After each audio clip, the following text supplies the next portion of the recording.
Hello and welcome to the 5th episode in my Magic Wizard Wars bot modding series. In this episode I want to quickly go over a couple updates I've actually had for the bot framework. Then I want to go over how to cancel a ability or combo that you have queued so that we can then counter ward whatever the enemy is doing. Sometimes if you have a really long combo, you don't want to ward at all, but sometimes if, for example, they're charging a full rock at you and you're about to die, you definitely want to stop whatever you were doing to counter that spell and ward it. But to start with here, let's just jump into the training lobby. So the first change with the bot framework is actually how movement works. This is how it was originally. You can see that the bot moves towards the point that the ability sets. But there's an issue with this, and that's the bot speed is relative to how far away that point is. So if the target is moving and the point that we're trying to reach moves with the target, the closer we are to getting to the target point, the slower the bot's actually moving. And to fix that, I actually just made the bot move towards the target point by a set distance every time. And you can see there is especially bad because Timmy was moving towards us. So to fix that, all you have to do is go to your Manage Mod screen and then click on Update on the bot base patch, not framework. The framework is what you are editing yourself. The bot patch base is what we want to update. And to show you the change here, I'll quickly just go back into the training lobby here.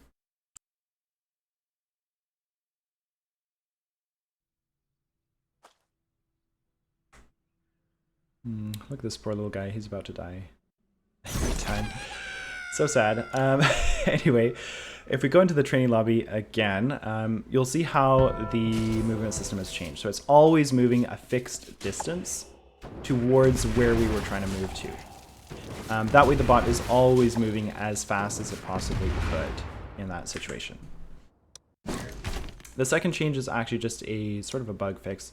If you had the promote players option on, sometimes you would get stuck in a lobby where the bot would not give up the host to the player that joined. That's fixed now as well. But yeah, now to jump into the code. The first change I want to do actually is to go over to the abilities file. And we want to add a way to cancel our current spells if we need to ward. And actually, sorry, this is the wrong file. Let's go to Action Controller. And in here, let's copy that previous force cancel that we added in when we wanted to cancel our ability when we press X on the keyboard. Here, let's do instead cancel to ward. And we can get rid of the one of the if statements there. And it's literally this exact logic that we're looking for in this. So we can just copy that over and replace that here. Then it should cancel and clear the current action.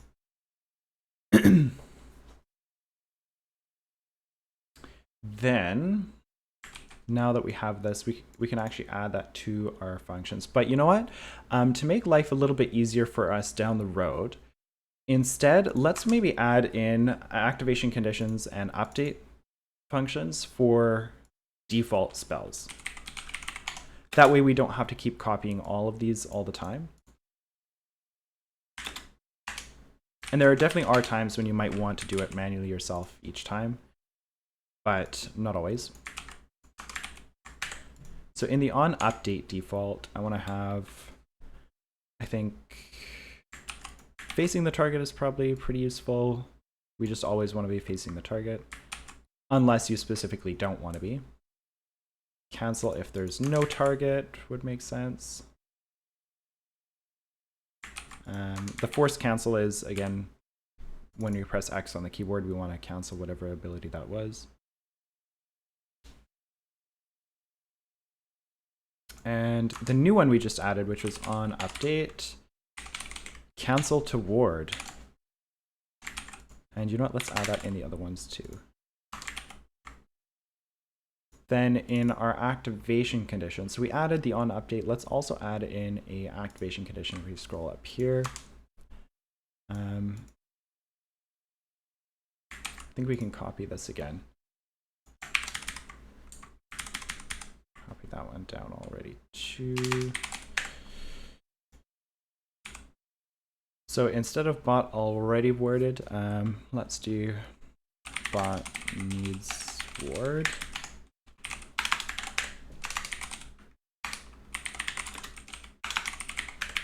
So if the bot needs to ward, we want to return false. That way, if the bot needs to ward, whatever spell has this condition in it will only return true if we don't need to ward. So if we want to use a rock, but we also need to ward, we ward first. If we want to put mines down, but we need to ward, we would do the ward first. Then we need to actually add these conditions we just added to everything. We add that here too.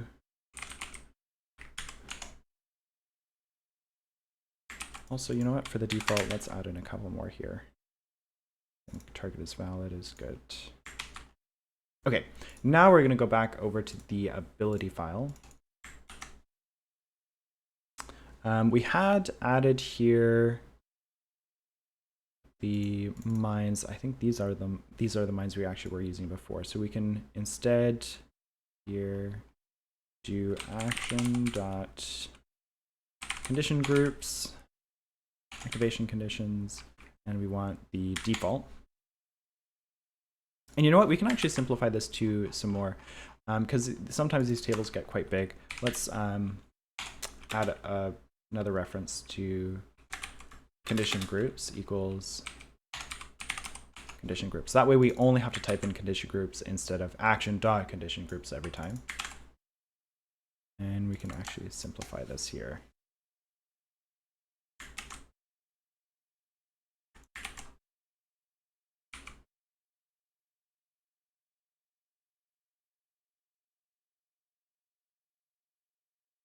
There, just replace them all.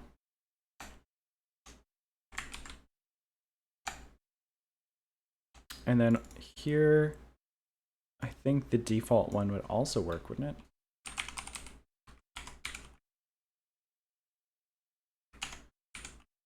Whoops. And update dot default. And we want to get rid of all the curly braces because this is a table itself. We don't need another table here. I'm just going to leave the rest of these spells here for now, though. And if we go back over here, so if we have our mine combo, it should cancel everything right now except for, I think Fire Burst we still have to change. Spray. No, the spray should work now because we added it into the spray, our conditions into the spray here as well. But the movement ones don't have any conditions at all. Those are manually defined. So let's, you know what, let's add a regular move to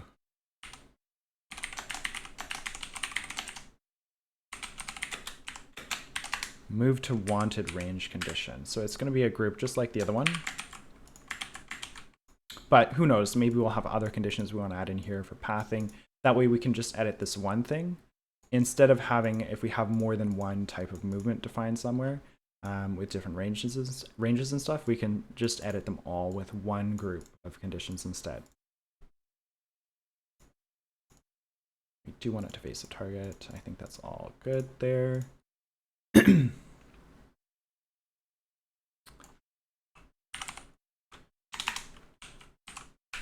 And we did add in the other file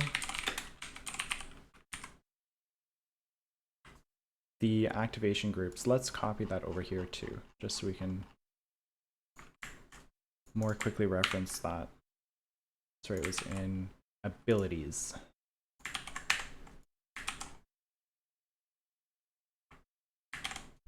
There we go. So condition groups, activation conditions, and we want the default for the movement instead of just leaving them empty. And then here we can do, instead of activation conditions, we want to do on, update, and the new one we just added, move to wanted range. That should make the bot cancel whatever it was doing before, and then actually ward instead. And you'll notice how we actually didn't change any of the lines here. We just edited the actual actions themselves. So we didn't have to change any of the original logic for, and it was really simple, just a couple lines there. But you can kind of imagine how building the system up like this makes a bit more sense than having 100 million if statements. It's way easier to balance and control everything that's going on there. Now right here, I think there's an issue. Clearly something isn't right with the movement.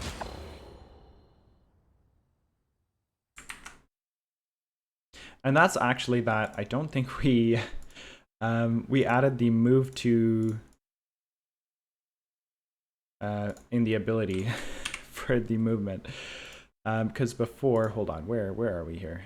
Before we just undo a bit here, you can see we had the move to wanted range of target, and hello, we need to put that in the actual update as well. So of course it's not gonna work. My goodness, where am I here? So the minimize everything here. It was the update for the move to wanted range. Here it is.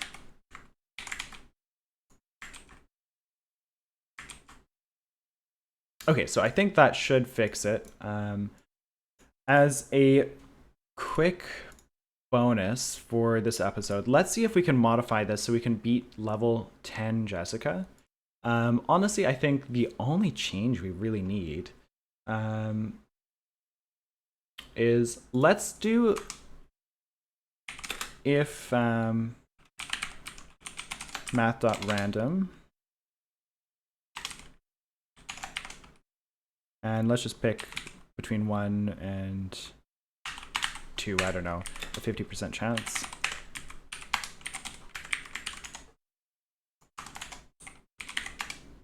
So if that equals 1, we'll do the arcane mind combo. Otherwise, you know what? Let's do instead here. Let's do a rock. I feel like rocks are really high damage. So let's do a full charge DDD. We're gonna do new action, and it's not a combo, it's an action.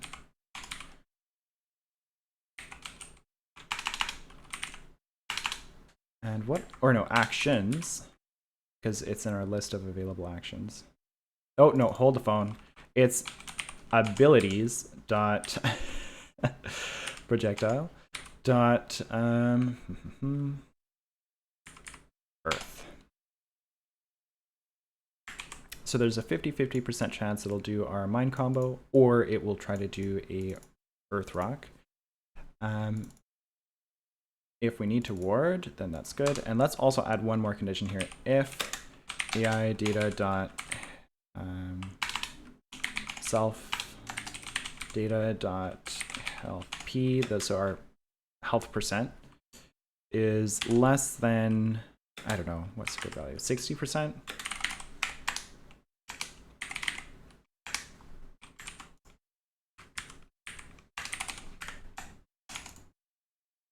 So if our health is less than 60%, let's do a new combo. Copy this over here. And let's do the heal turtle combo. Now we have 2 sources of damage and also healing. Plus we're defending against what the target is doing as well. So I think this is pretty small for quite, I don't want to say it's robust, for a very simple spell rotation. Now, honestly, just doing if then else then if is not a good idea when you're trying to make an AI. It really can severely limit like the complexity of the behavior. So next episode, I think I'm gonna set up a new system where we analyze the environment and then we'll loop through all of our available abilities, and based on the situation, choose the best ability for that that situation. So if, like, depending on your range, you might not want to do a mine combo because you have to run across the whole map to get to them. In that case, you might want to do a rock. You might want to do just a projectile. Or if you're close range, obviously then lightning would be a better choice, or some other type of close damage. Either way though, I think we will probably beat Jessica with just this alone.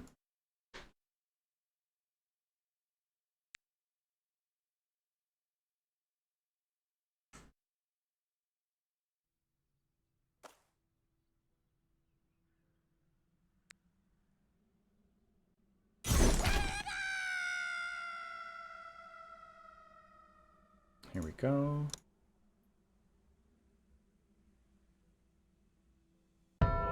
And let's also do level 10 Jessica. Can we do it? Fate is turning. Rebel 1 action. Uh-oh. It looks like our movement isn't working at all. Or no, it is.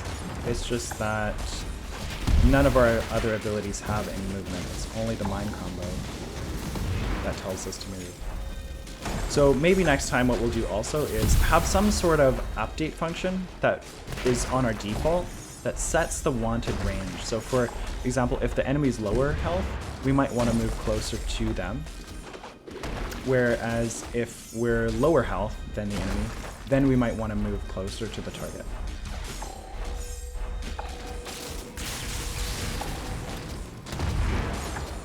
Also, I think that when we're doing the mine combo, we actually don't want to cancel to ward. Because if we do that, it gets rid of the entire combo. Like, none of the next spells go off. So we might end up casting Arcane Mines twice in a row like we did before. And also, we stand next to the mines for longer. So we end up sometimes taking damage from our own mines. I think that a better combo for that would be either to just ward, like ignore warding and ward the Arcane Mines and do like an Earthquake or something. Or always move back and don't cancel if you need to. Like in this movement function for our combo, just ignore the cancel to ward. Also, our very simple routine doesn't look like it takes into account what the enemy has warded. So it's a very small chance, honestly, if we're even going to hit them with anything.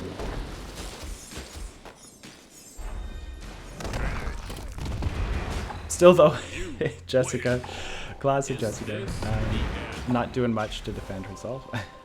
The wheel of fate is turning. Rebel 3 action.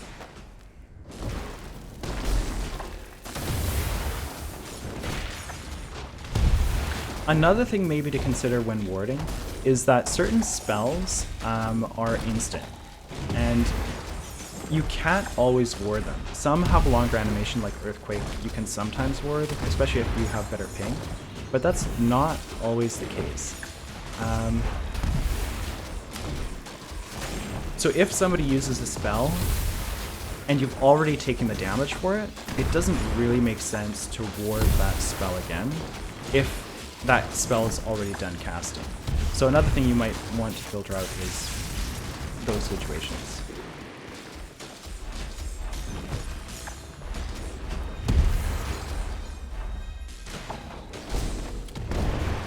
Ooh. It's getting intense here. Honestly though, unless the bot blows itself up, I don't think Jessica's gonna ever be able to kill it.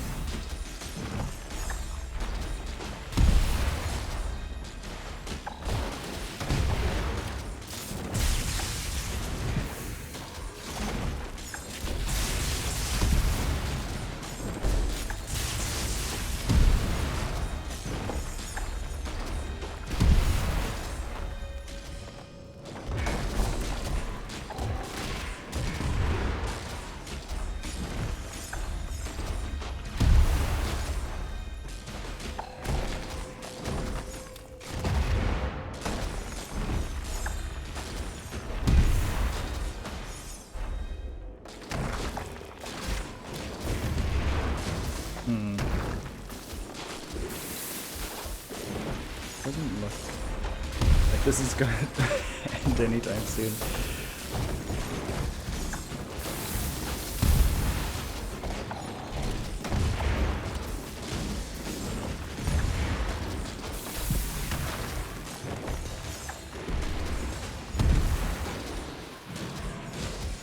Oh, Jessica's doing something now.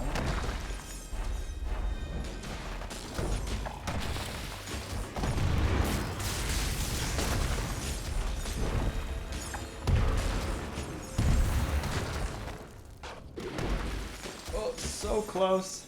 Come on. Oh, Jessica kind of decided she didn't want to be around anymore. Okay. But as you can see, with even just that, the few lines of code here, we can beat Jessica. So yeah, that's, I think, all I'm gonna go over this episode. Next episode, I think it'd be really good to optimize how we're actually selecting what spell to cast and when, and then which spells should be warded, because right now it doesn't really make sense to just cancel everything, but at least we are defending against the enemy. We might also want to do other types of defense against the enemy, because you don't want to ward everything. Sometimes it's better to cast a storm to block lightning, because you can also get damage off in that way.